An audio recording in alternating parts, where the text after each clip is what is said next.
what are the opportunities for us international student for post-study work there? Yeah, good question. Now, the post-study work option was available prior to 2012. And in 2012, the new government came in, the coalition government, and they scrapped the post-study work. Now, this had such a detrimental and adverse effect on universities. University numbers just dropped. Because obviously, a lot of students that come from India, Pakistan, Bangladesh, the attraction for the UK is also working as well. They weren't allowed to work. They were not allowed to work. However, back in 2019, it was all reintroduced. Because do you know why? The British government realized if they don't offer work opportunities, why would a student come? Okay? Most students I'm talking about. Okay? So that is a big factor because of the work.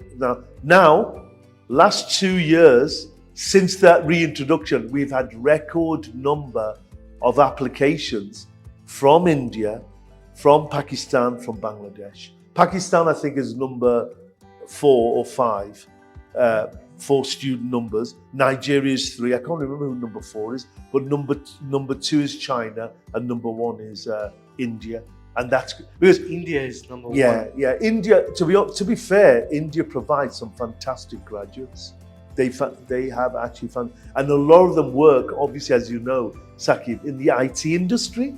Yeah. So when you go to the big, financial districts and the big business district of London, City of London, Canary Wharf, you'll find a lot of Indian programmers, analysts, data analysts, and all this. All, over the last 2-3 years, I've seen so many have now come.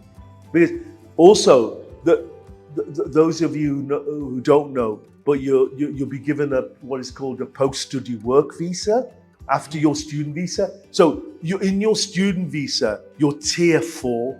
It's under the tier 4. Okay. So that means your sponsor and who's responsible for you is your university.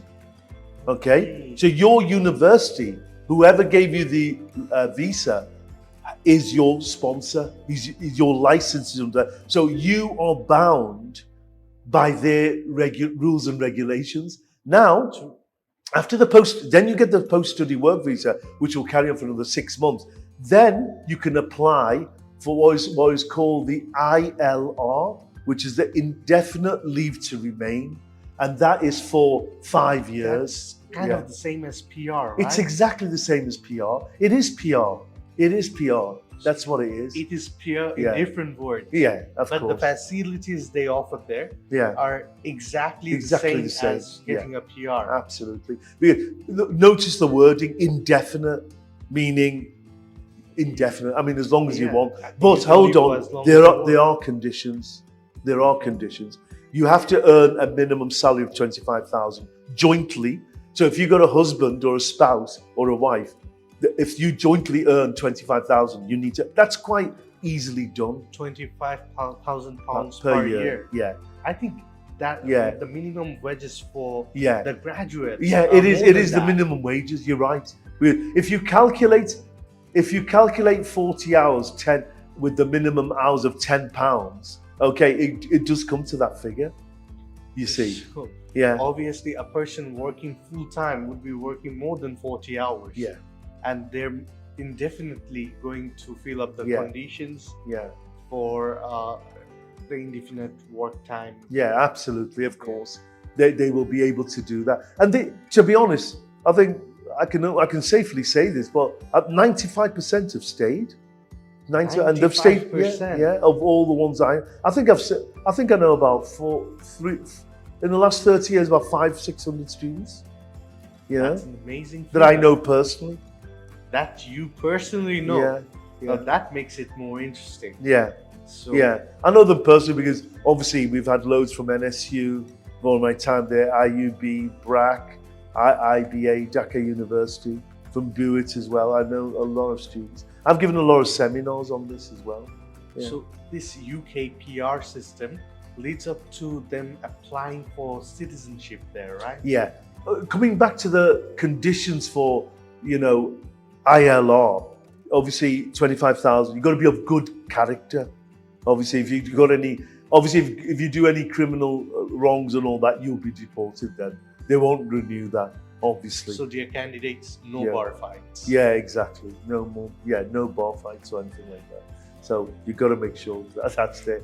However, I'll be of someone of good character. Now, when you go for your citizenship, you can obviously after 5 years, 10 years, there's a citizenship angle. What you can do that, what you'll expect to be done, you have to go through a citizenship test, which I think Australia and Canada do. They ask you questions about the UK, and it's a good idea. If you're living in a country, you should learn about the country's culture. So it's just on general knowledge. Yeah, about based on UK. exactly. Questions could be, to give you an example, questions could be which are the countries that constitute the United Kingdom, which is England, Scotland, Northern Ireland, and Wales. And remember, Ireland is not part of the United Kingdom. People always get mixed up with that. Ireland is not, but Northern Ireland is. That's part of the UK. Okay, so they mistake Northern Ireland for Ireland. Yeah. And who the head of state is? The king is the head of state. Now we have King Charles III. Obviously, the Queen who's just sadly departed, and we have the Prime Minister as well. But the Prime Minister's got the one with the power. They're the ones with the majority party.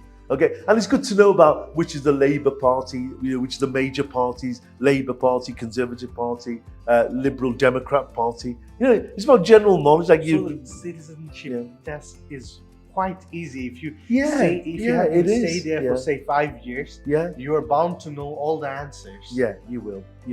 I mean, they're not difficult questions. It's like just general knowledge about the UK.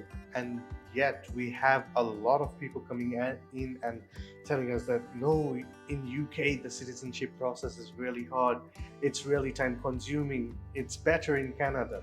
Whereas UK offers the same facilities. To be honest, I think it's almost the same as Canada. I've looked at the Canadian PR. I'm aware of the Canadian PR. I think it's similar.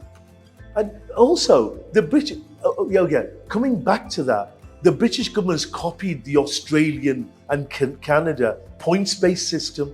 Okay. So also, for those of you who don't know, we also have a global talent visa.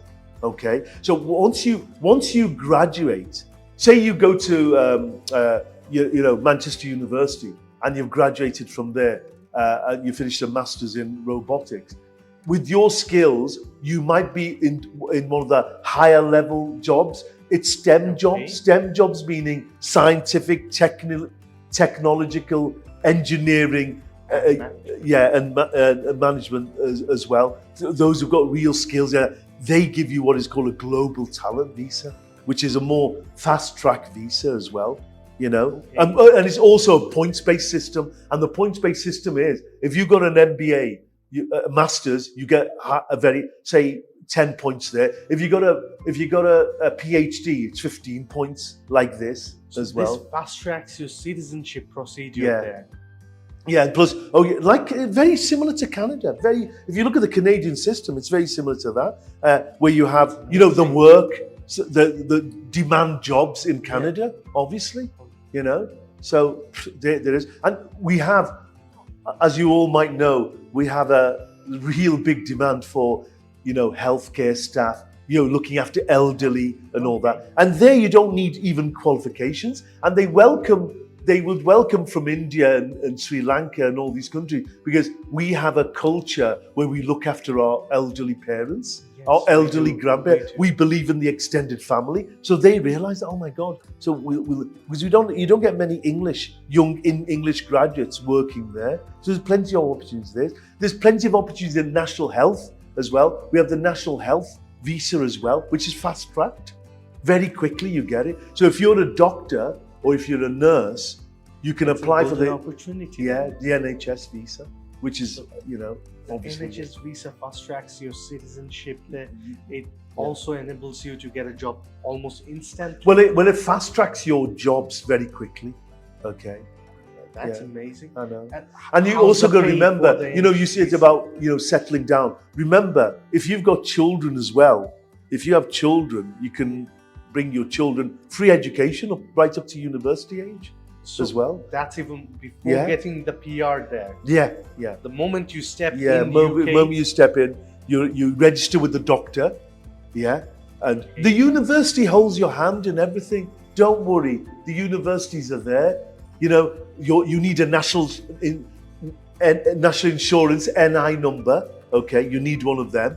So if you fall ill, you can see a doctor. You don't have to pay for it. As you know, the horror stories in America, you need to have a medical card, and people can't afford to. So they're waiting in hospital wards. They've got no money. You've got no insurance. In England, you don't need all that. There's no hospital insurance at all. So as soon as you enter England, your health service. Yeah, it's covered. It's covered by the National Health Service. That's amazing. Yeah.